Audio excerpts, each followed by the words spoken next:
untuk lolos terbuka besar. Iya. Nah, entah nanti siapa yang menang ya. Kita tahu bahwa pemilihan wali kota ini sering diisi oleh senior-senior. Dan satu hal yang bisa dipastikan bahwa Pilkada Kota Kupang tahun ini pasti sangat hot.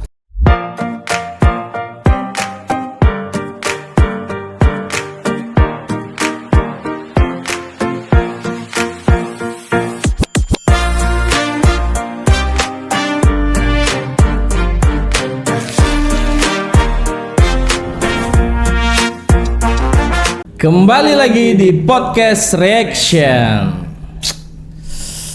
Halo bro, apa kabar? Kabar baik. Kabar baik. Kabar baik sekaligus jiwa baik. Jiwa baik. Oh, jadi tidak ada gangguan jiwa ya? Belum. Oh, belum. Belum berarti mungkin saja ke depannya. Ya, bisa saja. Gangguan jiwa itu bisa terjadi terhadap siapa saja. Oh, betul. Apalagi kan sekarang saya lagi berebut kursi. Oh, berebut kursi. Perasaan bro sudah punya kursi itu. Iya, tapi kan saya mau di situ. Oh, mau di sini. Ya. Oh, sabar dulu. Kita berebut kursi itu ya. Nah, ini mirip sama George Hajo dan Robert Pangidani. Wah. Menarik. Sekarang bro, kalau bro sudah dengar infonya sekarang Pak George sama Pak Robert sementara berusaha mendapatkan dukungan dari Nasdem. Oh. Menarik gitu ya. Menarik. Kemudian tinggal lihat siapa yang lebih kuat. Betul. Siapa yang lebih Berpotensi. Menariknya dua-dua sudah datang sama pasangan. Keduanya sudah datang dengan pasangan calon wakilnya. Iya. Wah, itu berarti luar biasa itu. Gimana? Ya jelas ini menarik ya. Karena kalau kita berbicara Pilwalkot Kota Kupang, ini hal yang sangat menarik.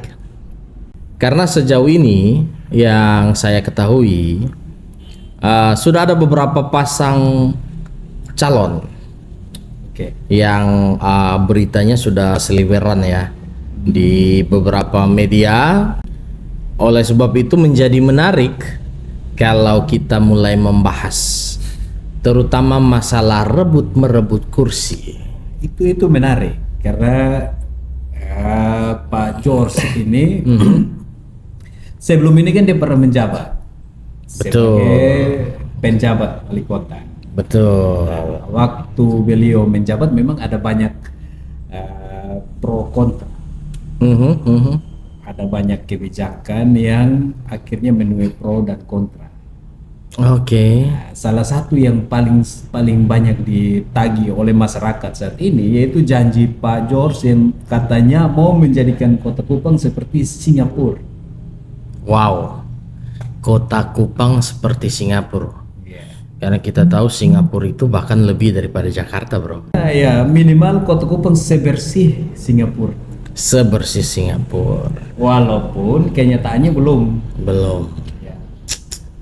Ya, memang tidak cukup juga ya. Kalau kita melihat masa beliau sebagai penjabat kemarin memang terlalu singkat juga. Dan kita sama-sama tahu bahwa Kota Kupang saat ini PR terbesarnya itu ada pada sampah. Nah.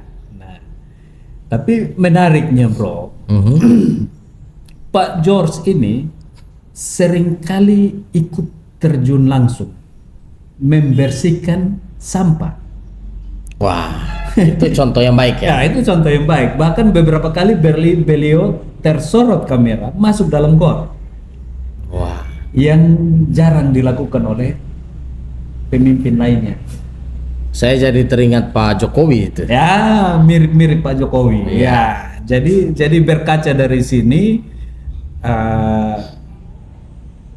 mungkin setelah Pak George mendapatkan kesempatan jadi wali kota, ya mungkin bisa saja dia wujudkan Kota Kupang sebersih Singapura. Wah, itu terlepas dari siapapun yang nanti memimpin, memang mimpi dari warga Kota Kupang adalah Kota Kupang menjadi jauh lebih bersih. Dan kita tahu di zaman dulu Kota Kupang pernah mendapat predikat sebagai kota terbersih. Bisa saja. Jadi kita jelas sebagai warga Kota Kupang memimpikan hal itu. Iya. Jadi mungkin bisa saja Nasdem mempertimbangkan hal ini. Nah, itu yang menjadi menarik karena beliau diisukan bersaing dengan Pak Robert Vangidaye. Nah, beliau ini kita tahu adalah dulunya menjabat sebagai direktur dari Bank TLM. Dan beliau bertahun-tahun memimpin Bank TLM. Artinya dari sisi pengalaman juga tidak kalah. Artinya memiliki pengalaman sebagai seorang pemimpin. Sekalipun kita tahu memimpin Bank TLM jelas berbeda dengan memimpin Kota Kupang. Ya, tapi ini menarik, bro, karena jadinya kita punya dua sisi. Yang satu itu secara kerja nyata, yang satu karena dia mantan dirut TLM, otomatis secara administrasi pembukuan bagus.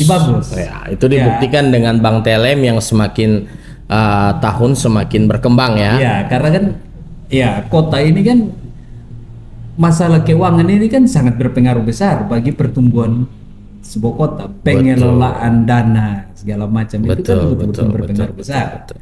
Jadi ya ini bisa dipertimbangkan. Jadi Nasdem mempunyai dua opsi, mau yang satunya sudah terjun ke lapangan atau yang satu punya pengalaman mengatur keuangan. Ya. Yang mana kira-kira? Ya, dan satu hal yang menjadi menarik dalam pemikiran saya adalah kontroversi tentang keduanya ini semakin merebak.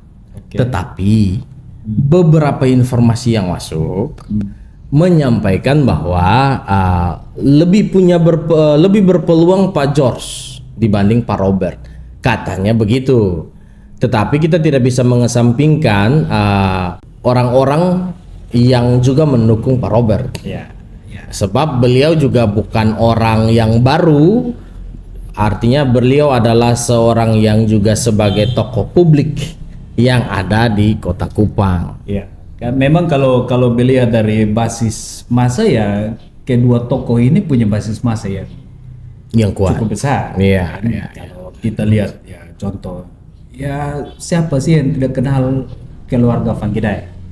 Cukup besar secara keluarga. Rumpun keluarganya cukup besar. Iya, Pak George dengan latar belakang suku Sabunya yang betul-betul kental. Kita tahu bagaimana persatuannya orang Sabu. Itu memang perlu dipertimbangkan oleh Nasdem. Sementara Pak Robert punya basis massa nasabah. Betul. Ya kan? Dan itu jumlahnya bukan sedikit. Ya, itu bukan sedikit jumlahnya. Dan kemudian Pak George juga punya basis massa karena beliau selama ini aktif di birokrasi. Artinya dia sudah sangat sering berkunjung ke masyarakat selama menjabat. Kalau dari segi jabatan ya Pak Robert mungkin kurang berkunjungan ke masyarakat karena memang tugasnya berbeda. Nah itu dua sisi yang perlu dipertimbangkan. Plus minus ya dari masing-masing ya. Nah, melihat sepak terjang Pak George juga, beberapa informasi yang masuk mengatakan bahwa selain Nasdem ada juga PKB dan Demokrat yang juga dikatakan mendukung beliau. Jadi kalau Nasdem, PKB dan Demokrat, maka jumlah kursinya cukup tuh untuk maju. Jadi siapapun dari antara kedua orang ini yang nantinya lolos, ya kita berharap mereka lah yang terbaik yang dipilih oleh ketiga partai ini. Nah, pertarungan tidak akan berakhir di situ. Jelas, itu baru langkah awal. Itu baru langkah awal. Karena nanti Pak George ataupun Pak Robert akan berhadapan dengan Pak Jeffrey. Ya, incumbent. Itu satu hal yang luar biasa ya. Karena selain Pak Jeffrey ini orang yang berpengalaman, beliau juga orang yang pernah memerintah. Ya.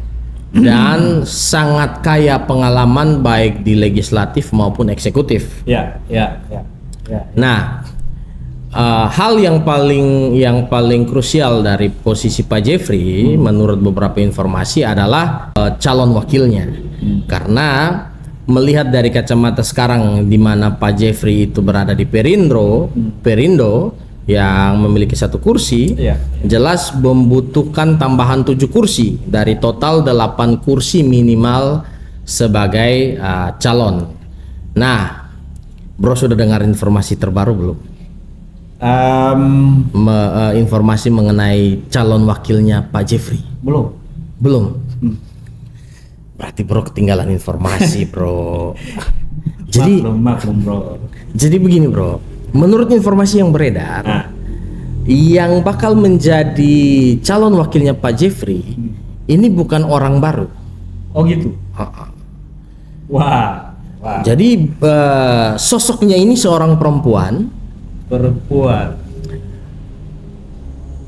Beliau adalah istri dari mantan gubernur NTT.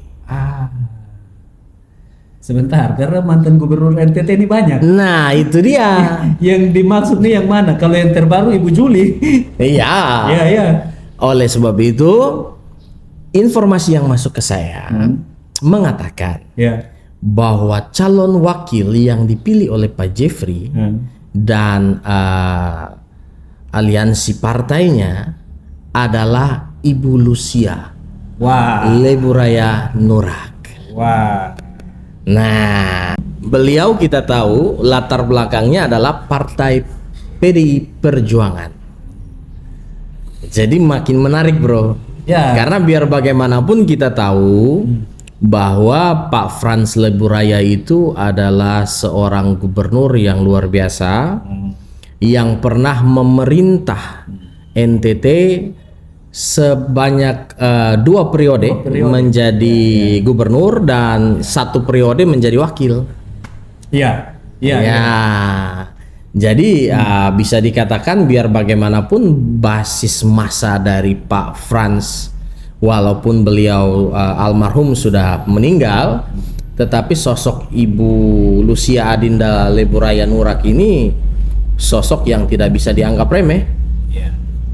Nah, pertanyaannya, Bro, apakah Ibu Lucia bersedia? Nah, itu dia, Bro. Menurut informasi, Pak Jeffrey sudah meminang Ibu Lucia sebagai calon wakilnya. Pak Jeffrey gerak cepat ya. Iya.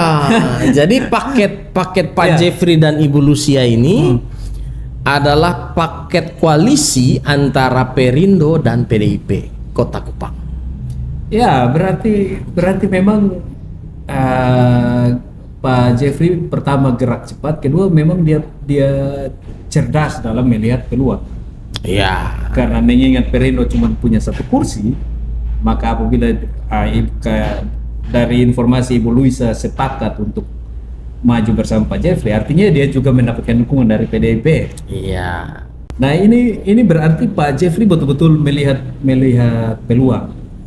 Nah, apalagi Ibu Lucia setuju untuk maju bersama Pak Jeffrey. Nah, ini membuat Pak Jeffrey kekuatannya semakin besar. Pak Leburaya 3 periode, Bro. Sebagai pemimpin, wakil 1 periode, 2 periode sebagai gubernur. Nah, itu berarti basis dukungannya bukan sedikit. Dan kita tahu salah satu partai dengan struktural terkuat di NTT adalah PDIP. Kita tahu lah bahwa NTT ini termasuk salah satu basisnya PDIP. Kita harus akui itu. Ini memang membuka peluang besar bagi Pak Jeffrey. Apalagi beliau adalah incumbent. Yang bisa dibilang selama dia menjabat kerja nyatanya bisa dirasakan oleh masyarakat juga. Artinya ada plus minusnya. Banyak perubahan-perubahan yang memang beliau lakukan di Kota Kupang dan banyak mendapatkan apresiasi dari masyarakat juga. Tapi memang kalau kita teliti lebih jauh, memang ada juga masyarakat yang kecewa. Tapi ya, betul. Namanya dalam politik pastilah. Pasti. Ada yang kecewa, ada yang senang. Betul. Ya, ini bergantung. Tapi ya dari sisi peluang dengan bergabungnya Pak Jeffrey dan Ibu Lucia, berarti memang peluangnya semakin besar. Betul. Untuk memenangkan Pilwalkot kali ini. Nah, melihat dari peluang itu, mereka juga dihadapkan dengan perlawanan yang sengit. Oh, iya. Sengit dari siapa? Dari calon paket yang ketiga, yaitu Pak Yonas Salean dan Pak Aloysius Sukarda, yang diusung oleh Golkar.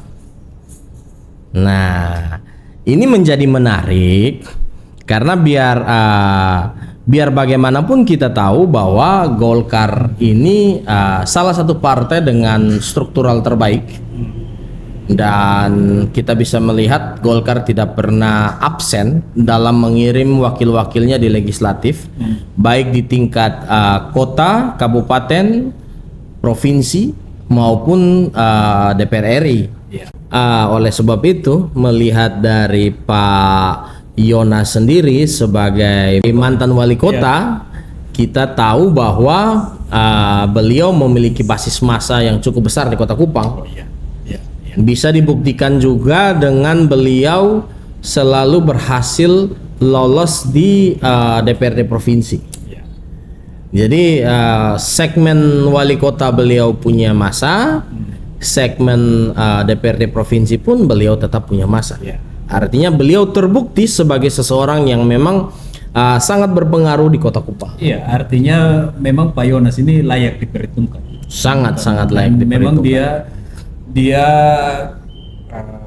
termasuk salah satu calon yang kuat. Betul. Di pemilihan wali kota kali ini. Nah, memang jadinya pemilihan wali kota kali ini memang akan sangat menegangkan. Apalagi dengan adanya aturan baru pemilihan satu putaran. Betul. Ini akan sangat menegangkan karena yang dari 3 pasang calon yang kita sebutkan ini semua punya potensi yang besar. Punya massa yang besar. Nah, ini yang pasti akan menjadi hot ya. Ya. Apalagi kalau kita melihat calon wakilnya. Oh gitu. Ya, Pak Aloysius Sukarda. Iya.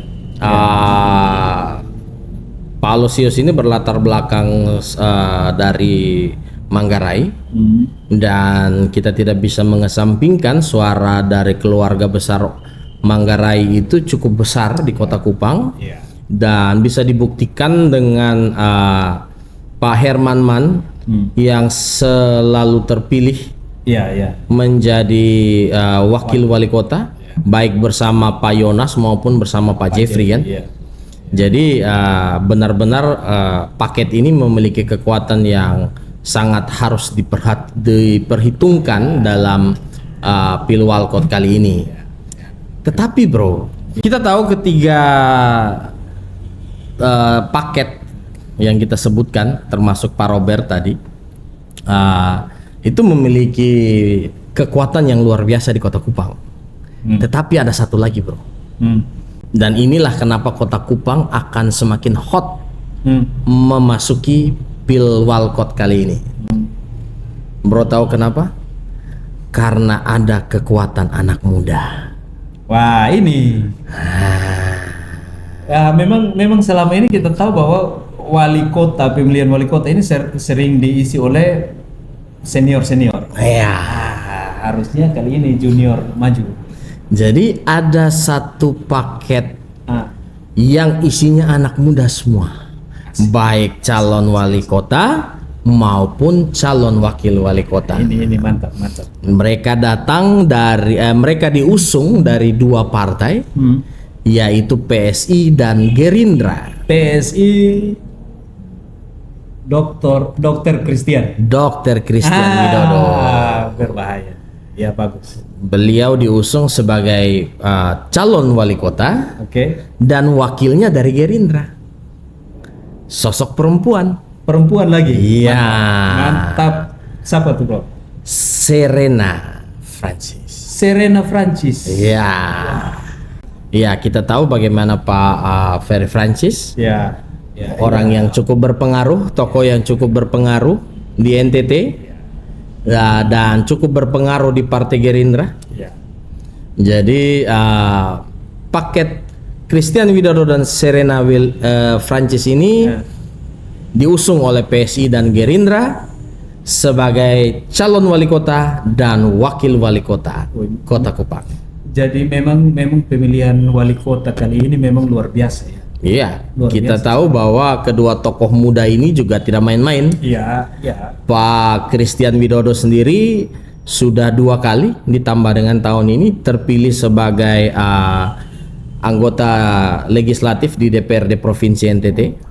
Dan Serena sendiri kemarin bermain di DPR RI. Iya. Beliau memiliki suara yang cukup besar. Jadi kedua tokoh muda ini juga bisa dikatakan menjadi kuda hitam yang berbahaya bagi para senior jika tidak diantisipasi dengan baik. Sebenarnya bukan berbahaya, bro. Sebenarnya itu jadi kontes yang akan bersaing ketat. Iya. Jadi wajar lah kalau para tokoh-tokoh senior dalam arti usia, dalam arti kepemimpinan perlu memperhitungkan dua calon muda ini. Betul. Karena memang bukan main-main, bro. Bukan main-main, bro. Apalagi kalau kita melihat jumlah penduduk Kota Kupang dari generasi milenial sampai Gen Z, ini bukan main-main jumlahnya. Oh, ya. Ya. Bayangkan kalau semua anak muda memilih mereka berdua, ya. Selesai, bro. Ya, jadi memang sekarang kan lagi tren di Indonesia untuk memajukan pemimpin muda. Betul, regenerasi. Ya, contohnya Gibran. Betul. Ya, jadi memang patut diperhitungkan. Iya, apalagi kalau kita melihat bagaimana peran Pak Prabowo dan juga Gibran, yang biar bagaimanapun tidak bisa kita lepas kaitannya dari PSI dan Gerindra. Ya, jadi pengaruhnya tentu cukup besar. Sekalipun mungkin saat ini orang menilainya bahwa mereka kemungkinan tidak akan lolos karena berhadapan dengan para senior yang notabene memiliki masa yang sangat besar. Tetapi dalam politik tidak ada yang tidak mungkin. Ya. Karena dalam politik tidak ada yang namanya kawan sejati ataupun lawan sejati. Kalau memang dari tren politik di Indonesia kan saat ini tokoh-tokoh muda saat ini sebenarnya lagi naik daun. Karena itu akhirnya para generasi milenial, Gen Z itu kan akhirnya memutuskan pilihannya kepada yang lebih muda. Betul. Karena ya bagi anak muda mungkin dengan adanya pemimpin muda, keluh kesah mereka selama ini mungkin bisa diakomodir. Ya, namanya orang tua tidak terlalu paham apa sih maunya anak-anak muda zaman sekarang. Dan hanya anak muda yang paham kebutuhan anak muda. Semoga Dr. Christian dan Serena mampu membawa keluh kesah anak muda ini dalam program-program kerja mereka. Ketika mereka terpilih. Artinya bukan hanya terpilih ketika mereka resmi menjadi calon wali kota dan wakil, ya visi misi mereka betul-betul harus memperlihatkan perjuangan mereka untuk kaum muda. Betul. Karena ini memang daya tarik tersendiri bagi kaum milenial dan Gen Z ini. Apalagi mereka satu-satunya paket yang mewakili anak muda. Ya, dari segi usia memang betul. Iya. Karena ketika kita melihat misalnya beberapa paket tadi, mereka benar-benar sudah mencapai batas minimal kursi, jumlah kursi. Kita tahu PSI dan Gerindra memiliki kursi yang cukup. Begitu juga kalau misalnya Pak Jeffrey dan Ibu Lucia atau Ibu Adinda, Perindo PDIP, Hanura dan Perindo. Begitu juga kalau kita melihat misalnya Pak Yonas Salean dan Pak Aloysius Sukardan, itu Golkar dan PAN, dan ya Nasdem dan PKB. Nah, Nasdem dan PKB ini yang kita masih menunggu, Nasdem, PKB dan Demokrat ini, apakah mereka mengusung Pak George Hajon atau Pak Robert Vangidae? Ya, artinya peluang keempat pasang calon ini untuk lolos terbuka besar. Nah, entah nanti siapa yang menang ya. Tinggal kita lihat dari visi misi yang mereka usung. Betul. Dan satu hal yang bisa dipastikan bahwa Pilkada Kota Kupang tahun ini pasti sangat hot. Pasti sangat hot. Oke, itu dulu reaction kita kali ini. Kita berharap semoga Kota Kupang mendapatkan pemimpin yang luar biasa, yang mampu membawa Kota Kupang ke arah yang lebih baik, kota yang lebih maju, lebih modern. Ya, kalau bisa benar-benar jadi smart city lah seperti Singapura. Iya, itu impian dari semua warga Kota Kupang. Kota Kupang ini sudah cukup lama ada, dan perkembangannya menurut saya beberapa tahun terakhir ini sungguh luar biasa. Tinggal bagaimana ditingkatkan saja. Betul. Semakin jadi kota smart city, city yang pintar, kota yang pintar. Jangan smartphone aja, jangan HP saja yang pintar, bro. Kalau bisa kota juga pintar. Oke, saya viewers, terima kasih untuk sudah menonton video kita kali ini. Jangan lupa like, comment, subscribe, dan share video-video kami supaya channel YouTube kami semakin berkembang. Untuk itu saya Einstein Manners undur diri, dan teman saya Nikola Tesla. Sampai jumpa lagi pada video berikutnya. Bye bye.